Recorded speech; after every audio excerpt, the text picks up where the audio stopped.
Partner podcasta Delo in dom je Marles. Brez trajnosti ne gre niti v gradnji, kar še kako dobro vedo pri Marlesu.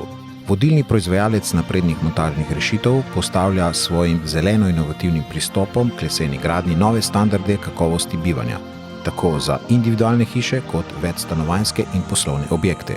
Marles, končno doma. Za več informacij obiščite marles.com. Lepo pozdravljeni, moje ime je Nina Steiner in dovolite mi, da vam izrečem dobrodošlico v podcastu Delo in dom. Podcastu, v katerem domujejo vse teme vezane na kvaliteto bivanja. Današnja tema je vezana na znano dilemo, ki teži vse iskalce sanjskega doma. To je namreč izbira med stanovanjem in hišo. Sanje slehernega Slovenca so namreč posedovanje lastne hiše. Vsi pa vemo, da je danes iz znanih razlogov ta cilj za marsikoga težje dosegljiv. Kaj so torej tisti glavni plusi in minusi, ki vplivajo na odločitev bivanja v stanovanju ali hiši, bomo danes pregovorili z našima gostoma, Andrejem Mrsino, arhitektom iz biroja Trije arhitekti in Tejo Majcen-Pušnik iz nepremičninske agencije Baza. Dobrodošla. Hvala, lep pozdrav. Če mogoče začnemo kar na začetku, ko pomislimo na hišo, pomislimo na svobodo. Poleg nekega načina bivanja, tudi svoboda odločanja o sami podobi objekta, o tlorisni razporeditvi, o barvi fasade, načinu ogrevanja. Pa je temu res tako, ali mogoče so kakšna pravila oziroma so kakšne omejitve, ki omejujejo vso to svobodo? Ja, jaz bi kar to premiso naslovil najprej, da obstaja tak močen individualizem, ki bi se izražal skozi zasnove ali hiša stanovanja. Ker ja, seveda obstajajo objektivne omejitve, ki izhajajo z tega vrste omenjali iz raznih aktov urbanističnih ali pa drugih zaščitenih območij, ampak meni se zdi bolj zanimivo ne ta samo podoba, da seveda obstaja neka nuja, da bom jaz svoj jaz izrazil skozi hišo ali pa stanovanje, ampak ko se mi zdi empirično, če pogledamo, pa stopimo 2 koraka stran, pa potem vidimo vse te hiše v bistvu neke različnosti velike ni, ne. Malo tako kot pri oblekah, kjer si kupujemo individualizem z vsakim kosom, potem pa se pogledamo, pa ne, so majhni odtenki, pa manj nianse, ampak nekih blaznih konceptualnih razlik pa praviloma ni. Tako da gre bolj za psihološki moment, kot pa za res, ne, da bi imeli zdaj v Sloveniji, zato ker bi s hišami se izražali, ne, tako močno, ne vem, plejado različnosti. Nimamo je, ne. Tako da so te objektivni, ampak to hočem reči, to je neka samokontrola ali pa živimo v takem času, kjer je seveda to prodajanje individualnosti del biznisa in pač je to dejstvo in je to čisto legitimno, ampak je samo to. Ja, omenili ste pa te objektivne kriterije, seveda, ki obstajajo pri gradnji enoženjskih hiš, velikokrat povzročajo nešteto preglavic, pri ustvarjanju, morda iz izkušenj lahko rečem, da si ljudje niti ne predstavljajo, kako kompleksno to lahko je in predvsem koliko časa traja, da se ta ideal realizira. Ste mi dali v bistvu tukaj super iztočnico, tudi če gledamo prodajno-nakupni vidik, ne. Iz časovnega vidika je nakup stanovanja, tako kot prodaja stanovanja, oboje traja precej manj časa kot nakup ali pa prodaja hiše. Kaj šele, če govorimo o nakupu zemljišča, pa potem šele o gradnji hiše. Tako da z nekega vidika so lahko ljudje, kupci ali pa prodajalci bolj svobodni tudi v stanovanju, ker gre za nekaj bolj likvidnega. Hitreje si lahko premislijo, prodajo, kupijo kaj drugega, če se pokaže seveda ta potreba, ne. Ja, točno to je tudi ena izmed tem. Nekako kako so hiše v primerjavi s stanovanji prilagodljive na neke spreminjajoče se življenjske okoliščine, na primer povečanje družine oziroma prazno gnezdo kasneje. Je očiten odgovor, ne, stanovanje je manj prilagodljivo, ga je pa lažje zamenjati, ne. Ja, to povsem drži. Čeprav najdemo na trgu kar precej inovativne rešitve, tudi zelo majhnih stanovanj, ki so predelana v trosobna, štirisobna, ampak to ni zdaj neka uporabna kvadratura. To je bil pač odraz neke nuje po prilagoditvi, mogoče kakih omejenih financ, ampak je dejstvo, ja, da lažje je stanovanje prodati, pa kupiti morda nekaj večjega, kot pa mu dodati ali pa dozidati še eno sobo. Čeprav tukaj se mi dolgo časa tudi pri teh prevelikih hišah, ki so ena specifika Slovenije, pa dejansko kupovala tudi neko socialno varnost, a ne skozi to možnost neke naknadne, pa teoretične predelave, pa izkoristka, ali pa pravzaprav prosto tega, da imaš v rokah nekaj, kar ima neko vrednost, pa lahko nekako uporabiš, a ne kasneje. Tako da, ja, tudi znotraj, torej ne mislimo zdaj samo v neke prizidave pa nadaljevanje nekih gradenj, ampak tudi znotraj teh kvadratur, pač ja, hiša seveda, sploh ta tipologija, ki jo poznamo v Sloveniji, je mogoče kar veliko. Ja. Se pa zdaj pojavljajo tudi dosti pri novogradnjah individualnih, se da tudi opaziti neke, kjer sta v bistvu dve bivalni enoti, združeni in razdruženi, ki si gradijo nekako recimo za babico eno semiločeno garsonjero, ko je pol mišljeno, da se jo tudi mogoče kasneje odda. Tudi to se pojavlja, oziroma jaz sem že opazila, da je to zdaj tudi ena stvar, o kateri se bolj razmišlja, ko prej, ko se je pač gradilo veliko hišo za 3 generacije, ki je pač potem. Ja, to definitivno drži. Se pojavljajo novogradnje, ki ponujajo bolj inovativne možnosti izkoristka prostorov, kjer so tudi kakšne enote predvidene, tako kot ste rekli, ali za stare starše, ali morda za kasnejše oddajanje, ne. In to imajo ljudje v mislih že pri sami gradnji. Ampak po drugi strani pa ne gre zanemariti tega, da trenutno je naš trg večinoma sestavljen še iz nepremičnin, ki so bile pa v času stare gradnje in je treba narediti s tistim, kar se narediti da. Kako pa je čisto generalno cenovno primerljivo stanovanje proti hiši, če govorimo o nekih tipskih hišah, ne zdaj čisto personaliziranih? Če govorimo zdaj o nekih tipskih hišah, recimo kakšne vrstne hiše, ki nimajo ekstra velike bivalne kvadrature, ki nimajo mogoče še dodatnega zemljišča, potem je cena na kvadrat lahko dokaj primerljiva z stanovanjem.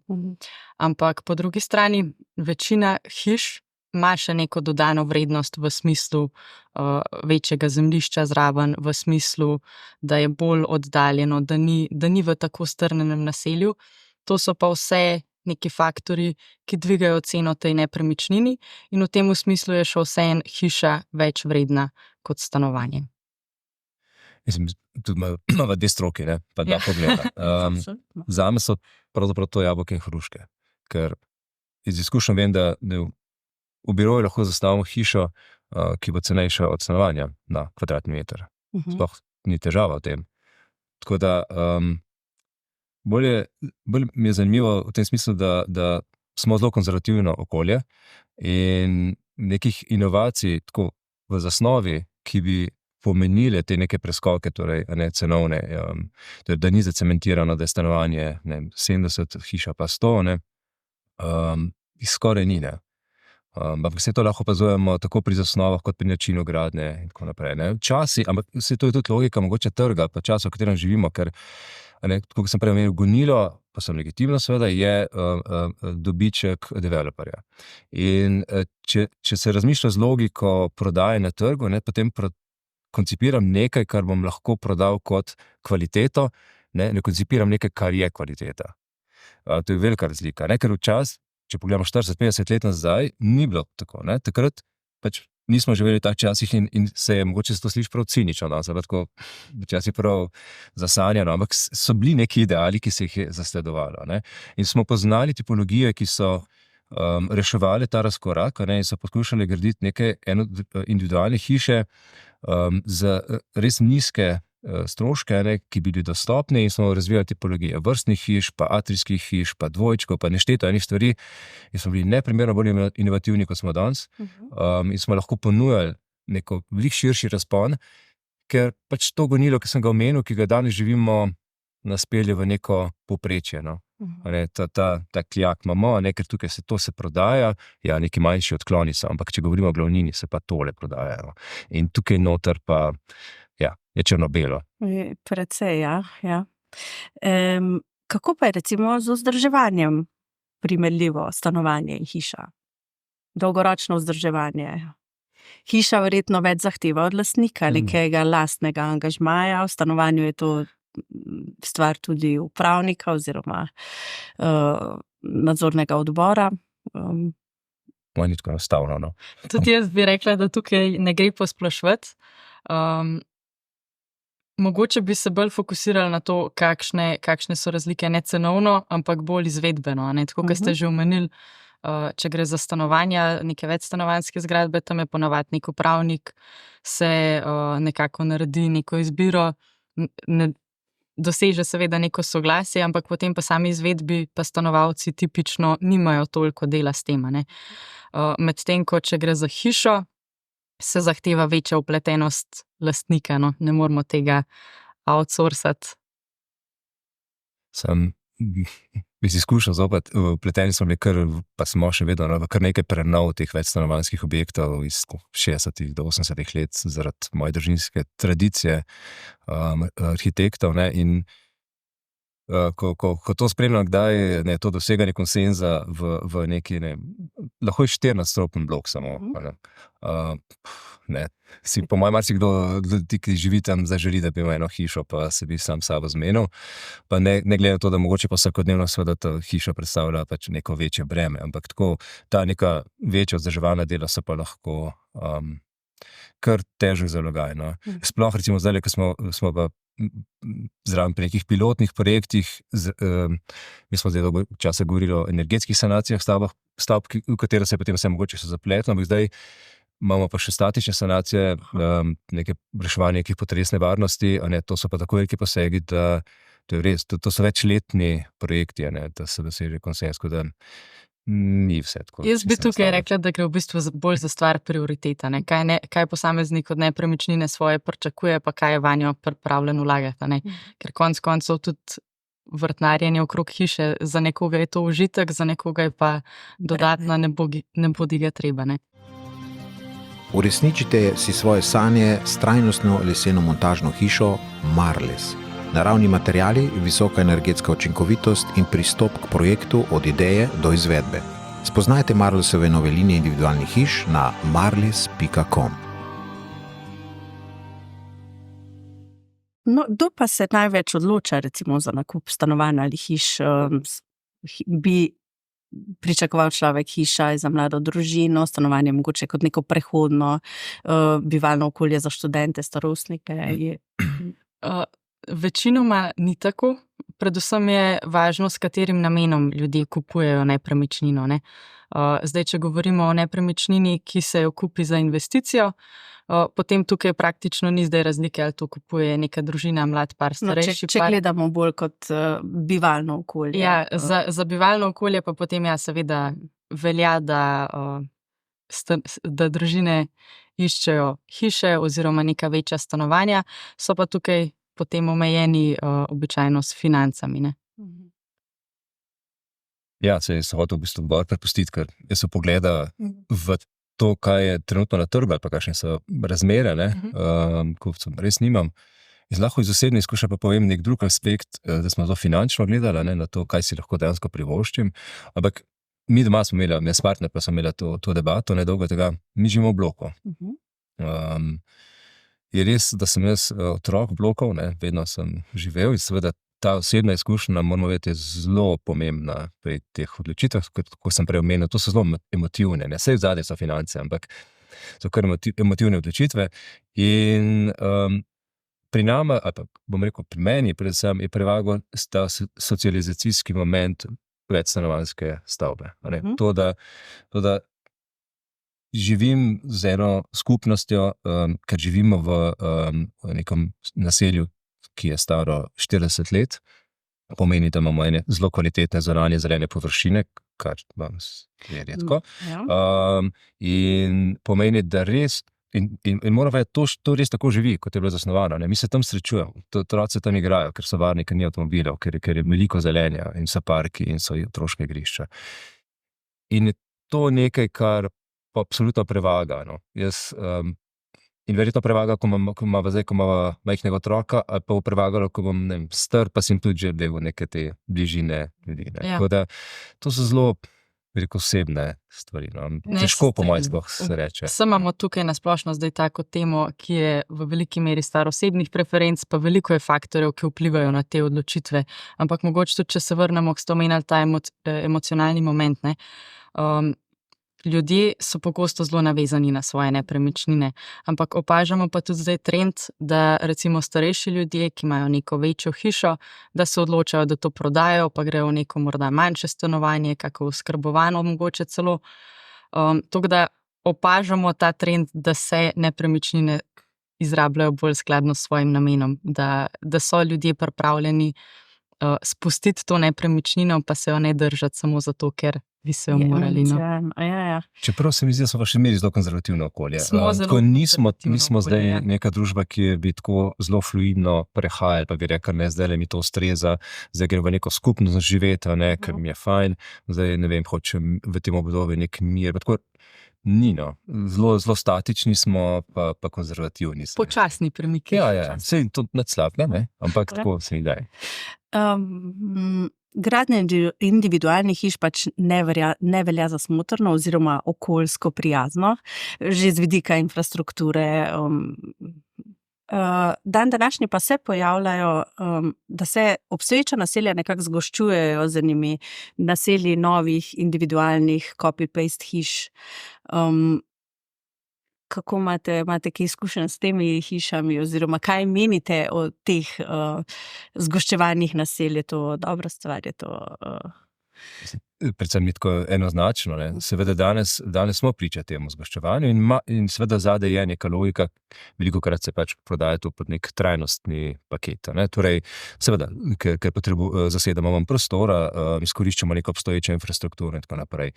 Zdaj, tukaj sicer ena tanka meja, po mojem, med enim parazitskim ustavljanjem nekih novih gradenj v neko obstoječe okolje, ali pa res zapolnjevanje nekih praznin. Ne? Zato, ker prej sem omenjal to, da imamo mi tam neke lepe zelene površine. Ne? Danes v severnem delu Ljubljane, severozahodnem, smo priča temu, da se tam zelo intenzivno gradi, zgoščuje in če greste pogledat zadnjo od teh pridobitev, je tam v nekem vogalu, kjer pač se ni dalo nič stati, še z avtom ne moreš priti zraven, tam so 3 igrale zdaj. In to je seveda igrišče, kljukica je narejena. Noben otrok se ne bo šel tja igrati, zato ker mu je jasno, da to ni bilo narejeno, zato bi samo tam igral. In vsa ta gmota ljudi, ki zdaj tam živi, bo uporabljala infrastrukturo sosedske tukaj, ki je bila zgrajena na začetku 60-ih let. Zdaj, to je tako mejno. Do kere mere mi zdaj lahko koristimo to obstoječo, pa da bo to še okej. Ampak to je logično, zato to je zgrajeno, smo rekli, s katerim razlogom. Tržnim. Tako, to pa ni bilo. Tako da tukaj, ja, lahko zelo hitro prestopimo, pa to ni več trajnostno, ampak je preprosto biznis. Po drugi strani pa je že Edvard Travnikar v 70-ih letih rekel, da bi moral Slovenijo pravzaprav gledati kot 2-milijonsko mesto. Seveda, da bi to lahko tako gledali, bi pa rabili neko močno infrastrukturo, ki bi funkcionirala, in potem bi zares ta stvar tako pač gledala in potem ne bi na ta način. Ja, ki pa je nažalost še vedno nima. Ki pa je ni, ker je pa, to bi pa sam še to izpostavil, da bi pa tako gledala stvar, je pa tako veliko dejavnikov tukaj zraven, pa toliko deležnikov, ki jih še nismo nikoli uspeli sestaviti. Ves čas se o tem govori, pišejo se zakoni, pravilniki, vsi mogoče urbanistični akti, ki se enkrat imenujejo tako, ampak v bistvu pa nekega konsenza še nikoli nismo dosegali, ker so to res kompleksne stvari. Veliko interesov je v prostoru, pa stvari se zelo počasi premikajo. In ko se kaj premakne, mi že 3-krat spremenimo nek zakon in pač to se pade. Tukaj so potrebne počasnejše spremembe, pa bolj premišljene tudi. Ja. V tujini so že zelo pogosta tudi nekako servisirana oziroma vzdrževana stanovanja, kjer v sklopu objekta uporabniku upravnik nudi tudi souporabo nekih skupnih prostorov, kot so fitnesi, bazeni, restauracije, tudi servis dostave, sobaric. To se je pojavilo že tudi pri nas. Ali je mogoče to en način, da bi zaprisežene ljubitelje hiš pa navdušili nad bivanjem v skupnosti oziroma v bloku? Dvomim. Sicer opažamo povečano povpraševanje po teh dodatnih storitvah, je to zagotovo ena dodana vrednost, ampak ljudje se tipično za hišo odločajo iz drugačnih razlogov, a ne. Tako da sigurno je nek plus, neka mogoče vmesna točka, ki med hišami pa, ki združuje nekako najboljše z obeh svetov. Menim pa, da samo to ne bo dovolj, da bi ljudi prepričali, da bodo stanovanja boljša opcija kot hiše. Iz arhitekturnega vidika ni to nič novega. Mislim, to je stvar prve polovice 20. stoletja, ko se je razmišljalo o skupnosti, ko se je razmišljalo, da če gremo skupaj živeti, bomo en del dejavnosti prenašamo iz stanovanja, ki je zato lahko manjše, v neke druge prostore, ki ima še druge pluse, ki sem jih prej omenjal, živeti s drugimi ljudmi. Tudi, naprimer, mešanje velikih in majhnih stanovanj je bilo takrat nekako zaželeno, torej, da ne gre za neke segregacije v prostoru. To govoriva o nekih pralnicah, sušilnicah, do vrtcev, do nekih skupnih prostorov, ki se uporabljajo za igro ali pa pač za neke skupne prireditve in tako naprej. Včasih so imeli tudi ta naselja, vedno je kulturni center, so imeli planiran. Torej vse te skupne dejavnosti. Torej to ni nič novega, to je staro. Bolje vprašanje, kako to zdaj zapakiramo danes, ko seveda spet delamo to, kar delamo, pač moramo to nekako. No, ker s temi skupnimi prostori v starejših blokih se dogaja ravno obratna situacija, ki probajo razni individualni lastniki stanovanj, naprimer pod mansardo, si dokupiti še recimo mansardni podstrešni del in na ta račun povečati kvadraturo svojega stanovanja. Tega sem že kar opazila. Ampak še s tem pa nič narobe. To je nek skrit potencial, da rečemo, navade so se spremenile, se je logično, da pralnic več ne bomo imeli s tistimi terac koriti, pa naj se to seveda izkoristi, pa bomo mogoče nekoga prepričamo, da gre v hišo, ker se bo pač tam naredil dovolj veliko stanovanje, pa dovolj lepo stanovanje. Pa še en aspekt je razlike bivanja v stanovanju v hiši je varnost. To je čisto iz moje osebne izkušnje, jaz sem odrasla v hiši, individualni hiši na obrobju mesta, manjšega mesta. Ni bilo nikakor nevarno okolje, bila so 80. 90. Ampak vedno sem imela občutek, da moram paziti, da so okna zaprta, so vrata zaprta. V stanovanju, zdaj živim v stanovanju, nimam teh težav, zaklenem vrata in vem, da je to. Jaz bi rekla super, da imamo različne preference, drugače bi bili mi brez posla. Ampak so različni vidiki. Mogoče življenje v višjem nadstropju se počutite bolj varno, hkrati je pa to potresno manj varno, požarno manj varno. Ne strašiti zdaj. Tako da, je varnost tudi en tak aspekt, pri čemer pa spet ne moramo primerjati zdaj novo zgrajenih hiš, ki so večinoma tudi opremljene s kakimi varnostnimi sistemi, ki so v nekih običajno urejenih soseskah, z nekimi starejšimi stavbami. Točno to, dokler je to neka osebna stvar, preference, mene je strah, vloma, ali me je strah požara ali pa potresa, pa se s tem na tej osnovi odločam, je pač to, stvar osebne odločitve, ampak malo pa postane ta varnost, lahko tudi nevarnost v tem smislu, teh, kako se bi po slovensko reklo, te guard communities, torej, ko imaš ti, ko se... Ukrajene soseske. Ukrajene soseske, jaz se spomnim, pred 10 leti sem eno videl v Sloveniji, ker mi je res komično, res smo varno okolje. Relativno.